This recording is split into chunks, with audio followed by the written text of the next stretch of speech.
Hello प्यारे विद्यार्थियों, स्वागत करता हूं आप सभी का सीयूटी कॉन्सेप्ट पर।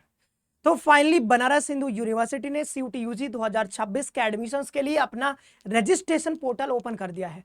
इस वीडियो में जानेंगे लास्ट डेट क्या रहने वाली है, कौन कौन से डॉक्यूमेंट्स आपको लगेंगे, कैसे जो है रजिस्ट्रेशन अपना करवाना है और प्रेफरेंस भरने से पहले किन किन बातों का ध्यान रखना है, वो तमाम चीजें इस वीडियो में डिस्कस करने वाले हैं। तो वीडियो में आगे बढ़ने से पहले अगर हमारे चैनल पर नया हो तो चैनल को पहले सब्सक्राइब कर लो और बेल नोटिफिकेशन को फटाफट से प्रेस कर लो। चलो तो सीधे आगे बढ़ते हैं। आप देखोगे ये जो है बनारस यूनिवर्सिटी का मेन वेबसाइट है। ठीक है, सबसे पहले यहाँ पर आकर के आप देख सकते हो चीजें। ठीक है, इसमें नोटिफिकेशन होगा नीचे सीयूटी यूजी के लिए। आगे बढ़ते हैं। मैंने सीधा जो है जहां से अप्लाई करना है सीधा मैं उस वेबसाइट पे आ गया हूँ। किस वेबसाइट पे अप्लाई करना है, वेबसाइट के यहाँ पे देख सकते हो क्या है, bhucut.samarth.edu.in। ठीक है, तो ये इनका पोर्टल है जिसको हम लोग सीएपी पोर्टल भी कहते हैं। तो इस पोर्टल के थ्रू यहाँ पर हो रहा है, जैसे यहाँ पे पोर्टल का नाम लिखा है UG admission combined allotment programme CAP UG 2026-27। तो इनके पोर्टल का ये नाम है, बट वेबसाइट तो वही है, समर्थ वाली। ठीक है, तो अब सीधे यहाँ पे आने के बाद आप देखोगे कि कैसे आपको अप्लाई करना है। तो पहला यहाँ पर कहा जा रहा है कि BHU CUET UG information bulletin आप पढ़ना चाहते हो तो पढ़ सकते हो कि भाई किस कोर्स का क्या एलिजिबिलिटी क्राइटेरिया है, एज का क्या क्राइटेरिया है, टेस्ट पेपर कौन कौन से चाहिए और यहाँ पर जो है कितना परसेंटेज आपको चाहिए अपने 12th क्लास में, वो सब भी आपको पता चल जाएगा। ठीक है, और इधर आप देख सकते हो यहाँ पे नोटिफिकेशन आया। तो नोटिफिकेशन अभी मैं आपको पढ़ के जल्दी से दिखा देता हूँ कि क्या क्या डेट यहाँ पर है, लास्ट डेट क्या रहने वाला है। तो ये है 9 तारीख यानी कल आया है। ठीक है, कल मैं वीडियो ला नहीं पाया क्योंकि मैं बिजी था थोड़ा। ठीक है, और आज थोड़ा लेट हो गया वीडियो लाने में, क्योंकि आज यहाँ पर अभी क्या चल रहा है, यहाँ पर नए सेशन के लिए अलग अलग मेंटर्स के यहाँ पर हायरिंग चल रहा है। ठीक है, तो ये काफ़ी बिजी था पूरा स्टूडियो, तो वीडियो आ नहीं पाया दिन में, लेकिन अभी जो है खाली हुआ तो अभी मैं वीडियो बना रहा हूँ। ठीक है, तो अभी देखें इसमें हम कि भाई यहाँ पे क्या लिखा है कि ये जो है 9 जुलाई को ये जो है आ चुका है और ये पब्लिक नोटिस। आगे बढ़ते हैं। 9 जुलाई से ये रजिस्ट्रेशन इसका शुरू हो चुका है, यानी कि कल से शुरू हो चुका है, आज 10 तारीख है। ये वेबसाइट है, यहाँ पे जाकर के सारा कुछ आप देख सकते हो। अगर आपको अप्लाई करना है तो इस वाली वेबसाइट पे आना है, यहाँ पर समर्थ वाली वेबसाइट पे। ओके, और ये लास्ट डेट जो आपका रहने वाला है ये 25 जुलाई। तो आज मान लो 10 जुलाई हो गया और 25 जुलाई को मतलब 15-16 दिन आपको टाइम मिला हुआ है। तो जल्दी से जल्दी जाकर के आप यहाँ पर अपना रजिस्ट्रेशन करवा लीजिए। आगे बढ़ते हैं। अगर तो वही बात यहाँ पे लिखा हुआ है 9 जुलाई। ठीक है, और ये दोनों वेबसाइट है, आप देख सकते हो। और ये 25 जुलाई तक आपका ये रजिस्ट्रेशन चलने वाला है। ठीक है, 25 जुलाई तक। अब देख लेते हैं कैसे आपको अप्लाई करना है। तो सीधे वेबसाइट पे चलते हैं, बता देते हैं आपको कैसे आपको अप्लाई करना है। देखो, समर्थ पोर्टल है एक तरह से, आप समझ सकते हो। सीएपी पोर्टल नाम इन्होंने अलग से रख दिया, बट समर्थ ही समझो।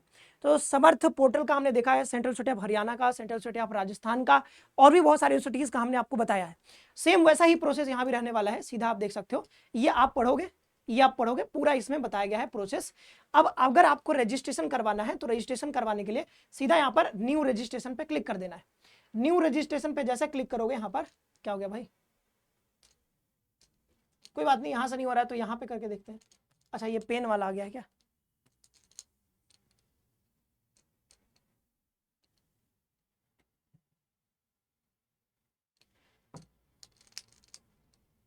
कोई बात नहीं, ये ओपन हो जाएगा। यहाँ पे कुछ तो समस्या है इसमें।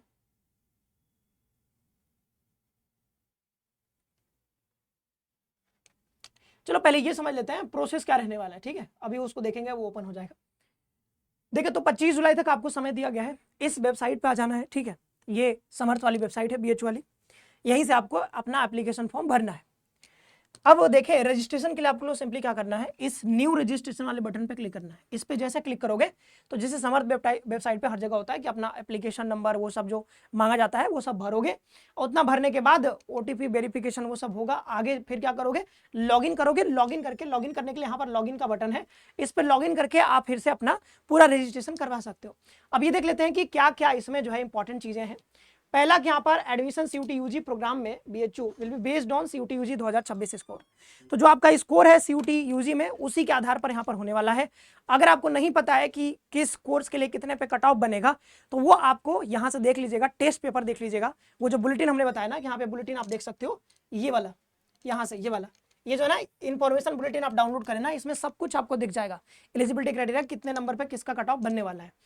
ओके, अब देखें कि यहाँ पर candidate must ensure they selected appropriate papers while filling the NTA CUET UG. देखो, अगर आपने टेस्ट पेपर कुछ और चुन लिया है तो फिर यहाँ पर एडमिशन नहीं ले पाओगे। मान लो कि अगर आपको बीए में एडमिशन लेना है और आपने लैंग्वेज में हिंदी या इंग्लिश नहीं चुना है, कुछ और चुन लिया है, और आपने जीएटी नहीं चुना है, तो आप यहाँ पर एडमिशन नहीं ले पाओगे। मतलब एक लैंग्वेज चाहिए हिंदी इंग्लिश में से, और जीएडी चाहिए। अगर ये दोनों चुने हो तभी आप यहाँ पर एडमिशन ले पाओगे, ठीक है। अगर कोई मान लो 3 डोमेन नहीं लिया है तो वो बीएससी में एडमिशन नहीं ले पाएगा। अगर आपको बीएससी यहाँ से अगर मानने करना है, बीएससी में एडमिशन लेना है, अगर आपने फिजिक्स केमिस्ट्री मैथ या फिजिक्स केमिस्ट्री बायोलॉजी या एग्रीकल्चर ऐसा कुछ सब्जेक्ट नहीं चुना है तो आप यहाँ पे एडमिशन नहीं ले पाओगे, क्योंकि इन्होंने बना रखा है कि भाई अगर आपको बीएससी में एडमिशन लेना है, बायो में एडमिशन लेना है तो आपके पास ये 3 सब्जेक्ट होने ही चाहिए, डोमेन सब्जेक्ट। अगर वो नहीं है तो आप यहाँ पर एडमिशन नहीं ले पाओगे। तो ये एक बार चेक जरूर कर लेना इन्फॉर्मेशन बुलेटिन जाकर के। हालांकि जो डिटेल में वीडियो बनाई थी बीएचयू के बारे में उसमें मैंने बताया था। ओके, अब यहाँ पर देखें इन्फॉर्मेशन बुलेटिन जाकर के बढ़िया से देख लीजिएगा। एलिजिबिलिटी क्राइटेरिया आप बढ़िया से देख लीजिएगा, वो बताया ही गया है, टेस्ट पेपर वो सब, ठीक है। ये सब कहा जा रहा है कि आप अच्छे से जो यहाँ पर भरिएगा सारी चीजें, और कुछ मिसमैच नहीं होना चाहिए। क्लास 10th के मार्कशीट पे जो लिखा हुआ है वही सारी चीजें आप, जेंडर, कैटेगरी, नेम, सब स्पेलिंग सब बढ़िया से भरिएगा, ठीक है। और आगे कहा जा रहा है registration for admission to BHU shall be based on NTA, ये तो बताया गया है, ठीक है। रजिस्ट्रेशन एप्लीकेशन नंबर, यानी कि यहाँ पर एप्लीकेशन नंबर आपसे मांगा जाएगा सीयूटी यूजी वाला, ठीक है। यहाँ पर कहा जा रहा है कि ये जो है जो वैलिड आपका रजिस्ट्रेशन एप्लीकेशन नंबर है वही आपको भरना है। कीप स्कैंड कॉपीज रेडी, ये सारे स्कैन कर लेना है, फोटो खींच लेना बढ़िया से, इसको रख लेना है। 10th का मार्कशीट और सर्टिफिकेट, 12th का मार्कशीट और सर्टिफिकेट, कैटेगरी सर्टिफिकेट, जो भी कैटेगरी आप यहाँ पर अप्लाई कर रहे हो कैटेगरी के लिए, ठीक है, कोई भी कैटेगरी हो सकता है, SC ST PWD, जो भी कैटेगरी है आपके पास वो यहाँ पर आप लगा देना, ठीक है। और लगाओगे तो कैटेगरी सर्टिफिकेट जैसे सेलेक्ट करोगे, मैं जो है EWS से एप्लीकेशन भरना चाहता हूँ, तो जैसे ही कैटेगरी सेलेक्ट करोगे तो कैटेगरी के बारे में आपसे सर्टिफिकेट नंबर वो सारी चीजें पूछेगा, और बाद में जो है आपसे वो डॉक्यूमेंट भी अपलोड करवाएगा। तो डॉक्यूमेंट को स्कैन करके अभी से रख लीजिए, ताकि अभी जल्दबाजी नहीं करना, अभी हमारे पास 15 दिन बचा हुआ है, ठीक है। अभी हम 15-16 1-2 दिन टाइम लेंगे, 1-2 दिन में ये पूरा अच्छे से अरेंज कर लेंगे, सारा डॉक्यूमेंट स्कैन करके बढ़िया से रख लेंगे। और जब ये सब हमारे पास हो जाएगा बढ़िया से, इसके बाद हम क्या करेंगे, अपना प्रेफरेंस फिलिंग वो सब अपना एप्लीकेशन भरेंगे, ठीक है। अब देखिए कि यहाँ पर ये कह रहा है candidate appearing in qualifying examination and awaiting final result must upload a bona fide appearing certificate issued by the head of the institution. मतलब वही कि अगर आप अपीयरिंग हो, इस साल पास आउट हुए लेकिन अभी आपका मार्कशीट नहीं आया है, तो अपीयरिंग में जाके इसको भर सकते हो, और यहाँ पे जो भी आपसे कागज मांगे जाएंगे वो भी यहाँ पर आप दे सकते हो, ठीक है। वैसे ऑनलाइन जो आ जाता है ना, तो उसको आप यहाँ पे डाल सकते हो। रजिस्ट्रेशन फीस नॉन रिफंडेबल, यानी कि रजिस्ट्रेशन फीस जो आपसे मांगा जाएगा, जैसे 500 रुपए है, अनरिजर्व्ड ओबीसी एनसीएल और ईडब्ल्यूएस के लिए 500 रुपए, तो ये पैसा आपको वापस नहीं मिलेगा बाद में, ठीक है। एडमिशन हो ना हो ये पैसा वापस नहीं होगा। SC ST PWD के लिए यहाँ पर 250 रुपए यहाँ पर रखा गया, ये आपका हो गया एप्लीकेशन फी। इसके बाद आगे क्या कहा जा रहा है कि आप कोशिश करो लैपटॉप, डेस्कटॉप, कंप्यूटर पर यहाँ पर भरने की कोशिश करो, ताकि बढ़िया से स्मूथली आप भर पाओ। ओके, यहाँ पर जो है अगर आपने रजिस्ट्रेशन सिर्फ करवा लिया यहाँ पर, तो इसका मतलब ये नहीं कि आपका एडमिशन फिक्स है, क्योंकि एडमिशन जो है eligibility criteria, merit list, document verification, seat availability, जो है जो भी रिक्वायरमेंट्स है यूनिवर्सिटी के अलग अलग, उसको फुलफिल करोगे तभी हो पाएगा। मान लो कट ऑफ को आप मीट ही नहीं कर पा रहे हो, आपके 100 नंबर ही हैं, तो कैसे एडमिशन हो पाएगा, ठीक है। अब यहाँ पर देखिए अभी प्रोविजनल एडमिशन होगा until verification of original documents by the university, क्योंकि ये तो सब ऑनलाइन हो रहा है। यहाँ पे ऑनलाइन आपको क्या होगा कि काउंसलिंग की प्रक्रिया के दौरान ही आपको सीट अलॉट कर दिया जाएगा, आप फी पेमेंट कर दोगे, तो जो एडमिशन होगा वो प्रोविजनल एडमिशन होगा, क्योंकि फाइनल एडमिशन तब माना जाएगा जब आप यहाँ पर अपना फाइनली फिजिकल वेरिफिकेशन करवा लोगे अपने सारे डॉक्यूमेंट्स का। तो एक दिन रिपोर्ट करना होगा, बाद में वो डेट बताया जाएगा, बाद में आएगा। अभी के लिए आप तो ऑनलाइन पहले करवा लो एडमिशन, ठीक है। लास्ट डेट जो है 25 जुलाई है। तो ये जो है अभी अप्लाई करने से पहले इन बातों का ध्यान रखना है आपको, ये जो पॉइंट्स आपको बताए गए हैं, ठीक है। ये सारे डॉक्यूमेंट्स आपको स्कैन करके बढ़िया से रख लेने हैं। एलिजिबिलिटी क्राइटेरिया चेक कर लेना है, कौन से कोर्स में अप्लाई करने जा रहे हो, वो सारा कुछ बढ़िया से चेक कर लेना। अब देखते हैं जरा कि ये खुला कि नहीं खुला, भाई देख लेते हैं यहाँ पे। हाँ, ये देखो रजिस्टर पे क्लिक करना है, ठीक है। अब ये रजिस्टर पे क्लिक करने के बाद ये पता नहीं क्या हो गया, इसको क्या हो गया भाई, ये देखो क्या लिख दिया, 502 बैड गेटवे।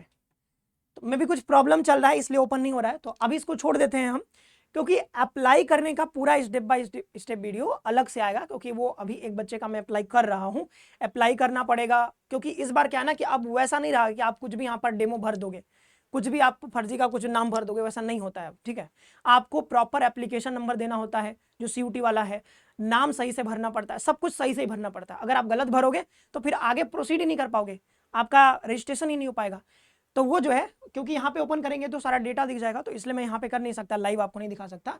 बट जो प्रेफरेंस फिलिंग वाला है, एक बार रजिस्ट्रेशन हो जाए और जो बेसिक डिटेल्स, एजुकेशनल डिटेल्स, वो सब फेज 1 जो होता है कंप्लीट करने के बाद उसका पूरा मैं क्या करूंगा, स्लाइड लगा दूंगा स्क्रीनशॉट लेकर के, और वो करने के बाद फिर प्रेफरेंस फिलिंग का जो वीडियो होगा, फिर अगला जो वीडियो आएगा स्टेप बाय स्टेप, उसमें प्रेफरेंस फिलिंग में लाइव आपको करके दिखाऊंगा, जो कि बहुत जरूरी पार्ट होता है। तो वो मैं करके दिखाऊंगा। अभी मैं एक बच्चे का अप्लाई कर रहा हूँ तो उसमें अभी समय लगेगा, ठीक है। तो वो करके मैं कल तक कोशिश करूंगा स्टेप बाय स्टेप पूरा प्रोसेस आपको बता दूंगा, प्रेफरेंस कैसे फिल करना है वो पूरा बता दूंगा। अभी यहाँ पे वेबसाइट में कोई दिक्कत चल रहा है, ओपन नहीं हो पा रहा है, बट आप देखना हो जाएगा ओपन, कोई दिक्कत नहीं है, ठीक है। अब बात कर लेते हैं कि जैसे प्रेफरेंस फिलिंग का मैं बता रहा हूँ कि कल जो है डिटेल वीडियो आ जाएगा प्रेफरेंस कैसे फिल करना है, लेकिन प्रेफरेंस फिल करने से पहले आपको कुछ चीजें पता होना चाहिए, ये पहले से ही आप बढ़िया से करके रखो अपने पास, ठीक है।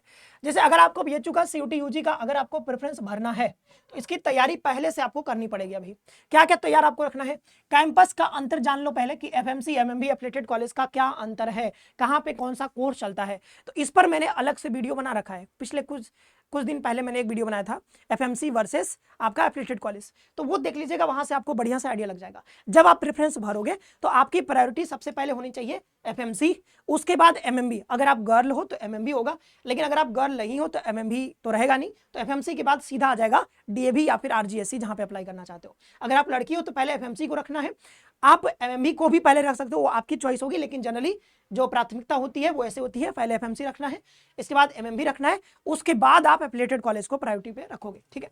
फिर यहाँ पर दूसरा जो पॉइंट आपको पता होना चाहिए, रेगुलर सीट और पेड सीट, इस पे भी मैंने कई बार आपको बता रखा है।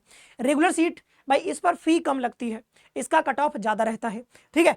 पेड सीट पे आपका एनुअली थोड़ा ज्यादा पैसा देना पड़ता है, लेकिन उसका कट ऑफ थोड़ा सा कम रहता है as compared to regular seat का कट ऑफ।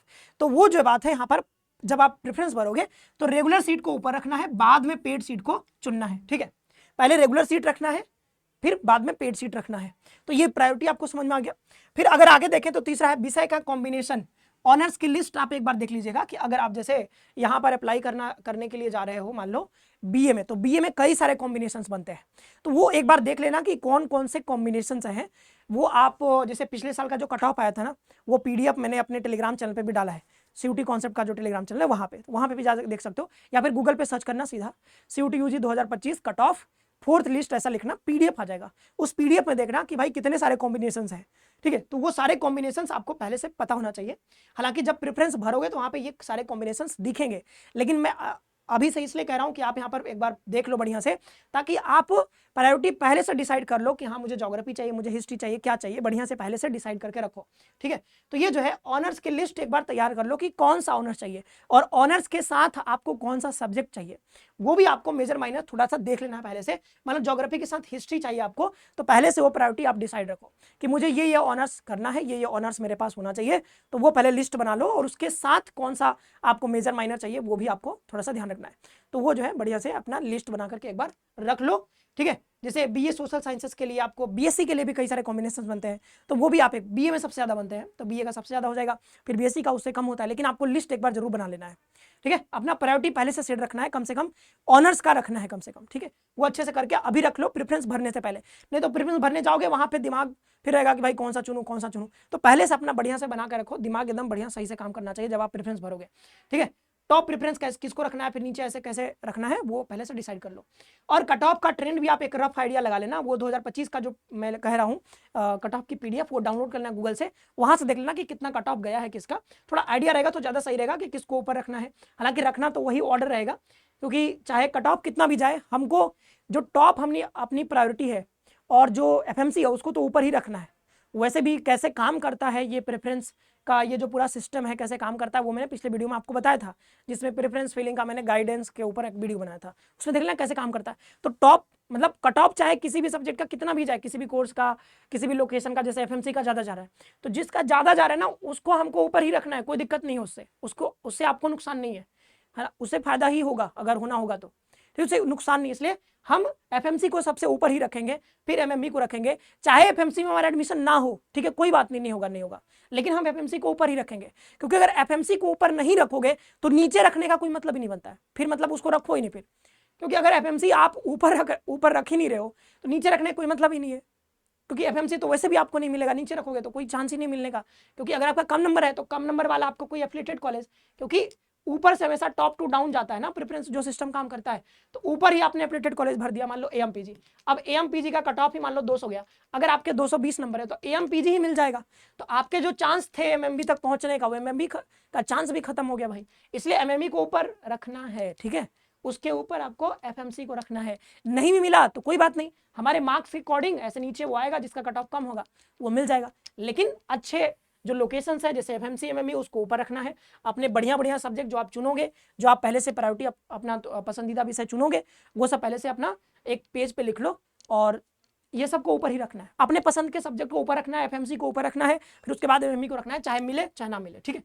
अब कल जो है इस पे एक डिटेल वीडियो आएगी, ठीक है, कल डिटेल वीडियो आएगी कैसे अप्लाई करना है और प्रेफरेंस कैसे भरना है, क्योंकि प्रेफरेंस को लेकर के काफी सारे लोग पूछ रहे हैं। तो अभी के लिए इतना ही रखते हैं, ठीक है, और कल तक हमारा वेट करिए, कल मैं वीडियो लेकर के आऊंगा। तो कल हम लोग मिलते हैं फिर से, और प्रेफरेंस कैसे भरना है वो आपको बताते हैं। तब तक के लिए बहुत बहुत धन्यवाद, खुश रहिए, पढ़ते रहिए और अपना ख्याल रखिए।